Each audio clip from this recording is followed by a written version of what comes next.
Good day, everyone. Our topic for today is about task based language teaching. My name is Merjin Laborte and my partner is Jeremy B. Hamito. So, the objective of this lesson, in the end of this lesson, students will be able to A. Identify the advantages and main steps to achieve task based approach. B. Differentiate task and activity. C. Recite with understanding the importance and advantages of task-based approach. And D. Write a reflective essay on task-based language teaching. Task-based language teaching. The task-based teaching approach is one of the many modern ESL teaching methods and focuses on setting a goal for students. Task-based language teaching, or TBLT, was first developed in the 1980s by N. Prabhu, a teacher and researcher in Bangalore, South India. N. Prabhu was born on April 25, 1924.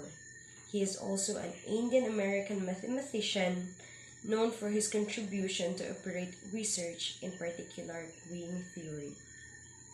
What is task? A task is an activity where the target language is used by a learner for communicative purposes in order to achieve an outcome. This according to Jane Wills. The students complete the task in pair of groups by using the language resources that they have as the teacher monitors and offers encouragement. Task versus activity. Task-based learning uses a lesson structure that incorporates different activities to solve a task. The task can span the length of an entire lesson, or if it is project-based learning, it can take up several lessons to complete. A task is a big picture assignment that students are trying to complete or solve, and the activities are the individual steps or exercises they take to achieve the task.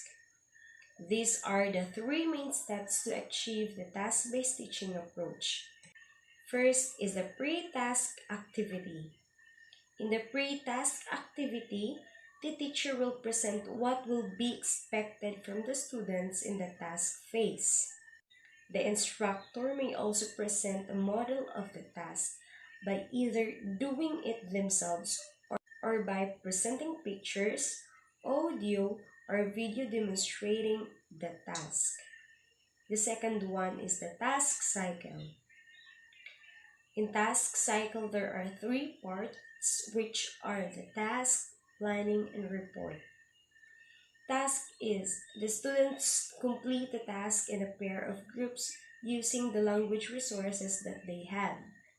The second one is the planning. Students prepare a short oral or written report to tell the class what happened during their task. And the last one is the report, which students report back to the class orally or read the written report. In the last steps, to achieve the task-based teaching approach is language focus and feedback. The teacher highlights relevant parts from the text for the students to analyze. The teacher selects language areas to practice based upon the needs of the students and what emerged from the task and report phases.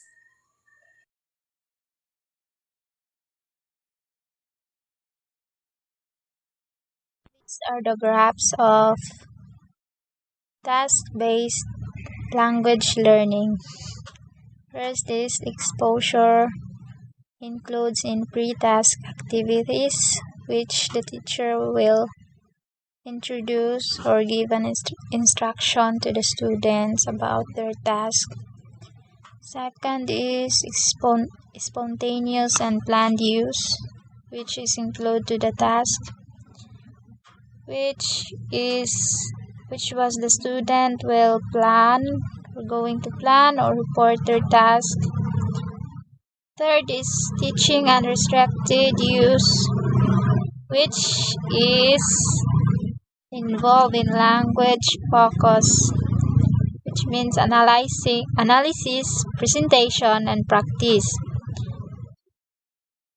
And the last one is spontaneous and planned use, which is involved in repetition, includes new tasks, repeated tasks, and development.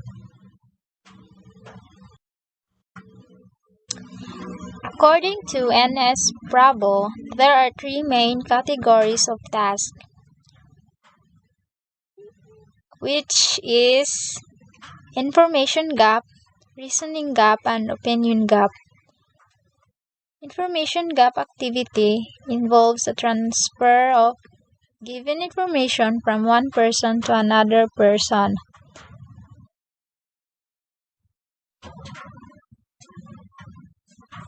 Second is reasoning gap, which involves deriving some new information from given information through processes of inference, deduction, practical reasoning, or a perception of relationship or patterns. The activity necessarily involves comprehending and conveying information. Third is opinion gap activity. Involves identifying and articulating a personal preference, feeling, or attitude in response to a given situation. The activity may involve using factual information and formulating arguments to justify one's opinion, but there is no objective procedure for demonstrating outcomes as right or wrong, and no reason to expect the same outcome from different individuals or on different occasions.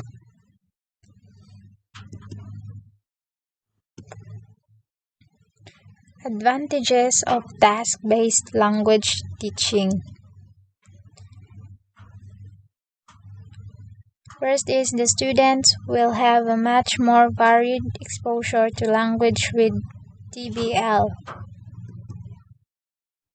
It is strong communicative approach where students spend a lot of communicating. Third is it is enjoyable and motivating. Examples of tasks. First is creating a presentation. Second, making a video or short movie. Third, participating in a group debate or discussion. Fourth, writing a piece of text.